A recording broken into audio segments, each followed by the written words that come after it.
Para investidores individuais, a escolha das ações certas pode parecer uma tarefa assustadora, mas para saber como analisar uma ação não é preciso ter anos de experiência no mercado financeiro ou ser um especialista em economia.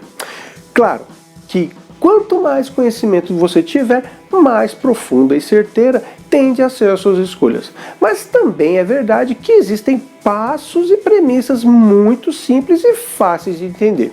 E se você deseja dar os primeiros passos para uma análise mais qualificada e saber como analisar ações, eu vou te apresentar nesse vídeo cinco etapas para orientar a sua abordagem. Vamos trocar uma ideia.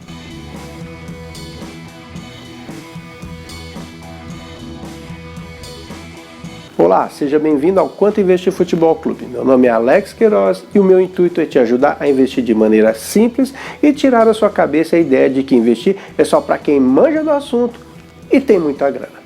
Peço para que você já se inscreva aqui no canal, deixe o seu like e ative as notificações. E no final, deixe seus comentários para saber se o conteúdo te trouxe o conhecimento esperado, ok? O primeiro passo para pesquisar ações é entender os diferentes tipos de análise de ações. Existem dois tipos básicos que podem ser feitos: a análise fundamentalista e a análise técnica. A análise técnica usa gráficos gerados pela atividade do mercado, como variação de preço e volume de negociação, para prever mudanças futuras, os chamados candles. Aquele sobe e desce dos gráficos que a maioria das pessoas não consegue entender e só de olhar já larga o home broker para lá e corre para renda fixa porque acha que é mais fácil, né? Essa análise é muito utilizada por traders para determinar quando comprar ou vender uma ação. Já a análise fundamentalista, ela examina fundamentos das empresas, o que engloba o estudo dos resultados financeiros, situação macroeconômica, gestão, governança corporativa e mais uma série de fatores que indicam o desempenho e a solidez de uma empresa. E cada abordagem tem seus méritos. No entanto, para a construção de valor e na estratégia de longo prazo, a análise fundamentalista deve ser a sua principal ferramenta para avaliar o valor de uma determinada ação. A análise fundamentalista é o tipo de análise usada pelos grandes investidores de sucesso, como Warren Buffett e Luiz Barsi aqui do Brasil. E como o meu foco é no longo prazo, esta será também a análise que vamos abordar nesse vídeo, tudo bem? Como o nome já diz, esse tipo de análise se preocupa principalmente com os fundamentos de uma empresa, como o lucro, o fluxo de caixa, a posição financeira, produtos e afins, para tomar decisões a respeito da compra e da venda dos ativos. O estudo desses fundamentos permite fazer projeções a respeito da solidez da empresa e determinar se o seu preço está acima ou abaixo do seu valor intrínseco. De modo geral, a análise fundamentalista oferece um conjunto de instrumentos que determinam os cenários micro e macroeconômicos, sendo que no microeconômico a análise é mais ligada diretamente a uma empresa ou setor. E na análise macroeconômica são avaliados alguns fatores perante a economia de modo geral, porque o ambiente também tem impacto nas empresas do país. Nessa etapa deve-se considerar dados como o PIB, índices de inflação, taxa de juros, câmbio, taxa de desemprego, perspectivas e cenários futuros, entre outros. Também temos a análise qualitativa, que tenta entender o que tem por trás dos números da empresa, avaliando aspectos como governança corporativa, qualificação dos gestores, reconhecimento de marca, entre outros. E a análise quantitativa, que avalia os números da empresa dados pelos resultados financeiros, como rentabilidade, endividamento, receitas, margens operacionais, entre outros. Antes de começar a pesquisar as ações, é importante estabelecer sua tolerância ao risco e orçamento. Afinal, existem muitos tipos de ações e, teoricamente, não há limite de quanto você pode investir. Por exemplo, ações de primeira linha podem fornecer um retorno consistente, mas não tem o potencial de ganhos como uma empresa iniciante. No entanto, há naturalmente uma chance maior de uma startup, por exemplo, ter um desempenho ruim ou até mesmo sair do negócio. Portanto, você deve determinar o equilíbrio entre quanto risco está disposto a assumir e que tipo de retorno você espera. Com mais tempo para se aposentar e menos obrigações financeiras, o indivíduo tem a capacidade de absorver alguma volatilidade em sua carteira de investimentos, sabendo que o tempo pode ajudar a equilibrar quaisquer perdas de curto prazo. A disposição para assumir risco, por outro lado, é mais subjetiva. Além disso, seu orçamento também desempenha um papel importante, porque há uma grande diferença entre um retorno de 10% em investimento de R$1.000 e um retorno de 10% em um investimento de R$100.000, correto? Entre outras palavras, se seu orçamento for relativamente pequeno, talvez você precise correr riscos maiores para ver o retorno desejado. Caso você esteja no início da sua carreira, o cenário pode mudar, pois terá o tempo a seu favor. Entender onde você está nesse aspecto é fundamental para formar uma estratégia de investimentos. Para avaliar como a empresa se comporta em relação a outras do mesmo setor, existem diversos indicadores que podem te ajudar. Eles podem te mostrar quais empresas que possuem uma condição atual melhor, suas expectativas, perspectivas e se estão sendo negociadas por um preço atrativo. Esses múltiplos ajudam na tomada de decisão, mas não devem ser usados de forma isolada. Eles são um complemento de uma análise aprofundada da empresa. E entre as principais métricas a serem consideradas estão o preço sobre lucro, o famoso PL, que consiste na divisão do preço da ação, a cotação, pelo lucro por ação.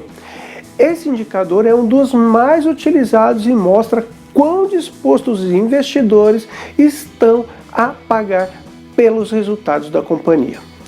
Um PL baixo demonstra uma desproporção entre o interesse das ações e o lucro das empresas. Isso pode ser sinal de que não há muita confiança na organização ou então de que há ali uma boa oportunidade de investimento, pois o preço da ação está desvalorizado em relação ao seu potencial. Já o PL alto pode indicar grandes expectativas de mercado sobre a ação, ou então que ela está cara e não é um bom momento para compra. O preço sobre valor patrimonial por ação, o PVPA, que corresponde ao preço de uma ação dividido pelo valor patrimonial. Esse indicador mostra quantos investidores estão dispostos a pagar pelo patrimônio líquido da empresa. Basicamente, existem 3 maneiras de entender o PVPA. Um PVPA próximo de 1, a ação está próxima ao valor patrimonial da empresa. Um PVPA maior do que 1, a ação está acima do valor patrimonial da empresa. E um PVPA inferior a 1, a ação está abaixo do valor patrimonial da empresa. O EBITDA é uma sigla em inglês da expressão Earnings Before Interest, Taxes, Depreciation e Amortização. Traduzido para o português, é como se fossem os lucros antes dos juros, impostos, depreciação e amortização. O indicador é muito útil para medir o fluxo de caixa livre com base nas receitas e despesas de uma empresa. Ao obter a relação entre o EV e o EBITDA, o investidor consegue descobrir em quanto tempo o lucro operacional da companhia será capaz de pagar o investimento feito em uma aquisição. Também há o retorno sobre o patrimônio líquido, o ROI. Esse múltiplo revela a capacidade que uma empresa tem em gerar valor aos investidores. Em tese, quanto mais alto o ROI, mais rentável e atraente a empresa é para o investidor. Na internet não faltam relatórios para detalhar as empresas que você está considerando para investimento. No entanto, há certos lugares para os quais você deve direcionar seu foco. Qualquer empresa que você está procurando geralmente tem uma seção de relação com os investidores no próprio site da empresa. Lá você poderá encontrar comunicados de imprensa importantes e documentos financeiros. Além disso, as empresas listadas na bolsa são obrigadas a enviar para a Comissão de Valores Mobiliários, a CVM, suas demonstrações financeiras que são disponibilizadas de maneira pública. E os principais documentos para análise fundamentalista são o balanço patrimonial, que é um relatório que contém todas as informações sobre ativos e passivos da empresa, e por ele é possível saber sobre a situação financeira e patrimonial da companhia. A DRE, onde podemos acompanhar os resultados financeiros da companhia e se ela obteve lucro no período, e o DFC, que mostra como o dinheiro entra e sai da companhia. Como existem centenas de ações na bolsa de valores, mais de 400 listadas aí na B3, você deve procurar os investimentos que melhor se alinham aos seus objetivos de investimento. Por exemplo, você prefere investimentos em valor, crescimento ou dividendos? Investimentos em valor ou Value Invest envolve a compra de ações de empresas que estão subvalorizadas, portanto vendendo a uma taxa de desconto. O investimento em crescimento ou Growth Investing significa comprar ações de empresas que devem crescer a uma taxa mais rápida do que a do mercado. Já aquelas que focam nos dividendos desejam gerar uma renda passiva com as ações. Certos múltiplos são mais importantes do que outros dependendo do estilo de investimento. Por exemplo, as métricas baseadas em preços são mais importantes para o investimento em valor, enquanto os investidores em crescimento se concentram mais no crescimento dos lucros e da receita. E os focados nos dividendos, claro, observam mais o dividend yield. O processo de avaliação de uma ação serve para determinar se ela é ou não uma compra interessante naquele momento. E essa análise pode parecer bastante complexa, pois envolve muitas variáveis e indicadores. Porém, você pode contar com a ajuda de diversos sites com esses dados já planilhados e que, de certa maneira, são atualizados constantemente com os dados oficiais das empresas listadas na B3. Eu, particularmente, utilizo 3: o Fundamentos, o Status Invest e o Oceans 14. E vou deixar o link de todos eles na descrição deste vídeo, ok? Depois de fazer a sua análise inicial, certifique-se de continuar a avaliar cada um dos seus investimentos trimestralmente ou semestralmente, anualmente. Afinal, você pode querer fazer mudanças se uma empresa não estiver mais alinhada com a sua estratégia. E aí, gostou do conteúdo? Então me conta onde você está investindo e quais são as principais métricas que vocês utilizam para analisar as suas ações. Deixa seus comentários para eu te conhecer melhor e quem sabe discutirmos melhor sobre nossas análises. Aproveita e já se inscreve aqui no canal, deixa seu like, ativa as notificações. Sempre tem vídeos novos todas as semanas por aqui, beleza? Agradeço a sua atenção. Um abraço, até o próximo vídeo. Tchau, tchau.